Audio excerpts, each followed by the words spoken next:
Woman simply removed her coat. Next second, she suddenly became a pregnant woman. When she entered the hotel, the security guard's vigilance instantly dropped. Who would suspect this expectant mother was an elite assassin? As she drew near her target, she immediately feigned mid-pregnancy discomfort. Sure enough, a security guard offered to fetch her a drink. Using those precious seconds, the woman swiftly closed in on her target and swapped phones when he wasn't looking. The phone was programmed to emit electromagnetic waves, instantly killing the ambassador who'd undergone heart bypass surgery. The plan unfolded flawlessly. By the time the guard returned with dessert, the target had already met his end. Chaos erupted at the scene. Attendants immediately called for emergency services, yet just as she prepared to withdraw, another guard burst in. As the sole outsider, no matter how flawless her disguise, she inevitably drew suspicion. Facing exposure, the woman remained unflustered. Her professional assassin training had prepared her for every contingency.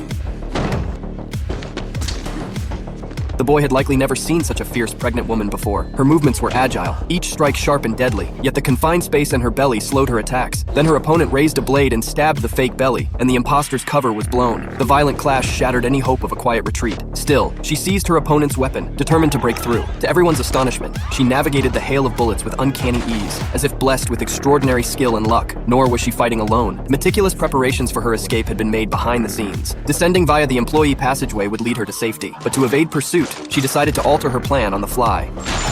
When security breached the door and discovered the exit, they were certain the assassin had left the building, but this was precisely the diversion. By then, she had reached the stairwell to change her identity. Within mere minutes, the golden hair vanished, replaced by hotel staff attire. She then strode calmly into the corridor. Though the building had deployed personnel to intercept her, the target's description now bore no resemblance to her current appearance. She could have successfully departed as planned. Unexpectedly, the safe house behind her came under attack. The liaison was knocked unconscious before reacting. The assailant forcibly altered the evacuation coordinates. He also urgently sought a face-to-face conversation with the woman. Guided by the coordinates, the woman arrived at the subway station. Professional instinct demanded she sever all traces completely. To achieve this, she underwent a second disguise. In the surveillance blind spot on the escalator in a mere 10 seconds, she presented a completely different persona. Meanwhile, the man had arrived at the designated location. He decisively pulled out a shopping cart. As two security guards were distracted by it, David seized the opportunity to strike from the flank. To ensure the operation remained covert, he deliberately reduced his intensity to avoid casualties. Yet the scratch on the headlight unsettled him. Such a flaw could easily expose him, but there was no time for second thoughts. This meeting was a once-in-a-lifetime chance. Missing it now might mean never getting another. He forced himself to suppress his concerns and waited for her to appear. As a top-tier assassin,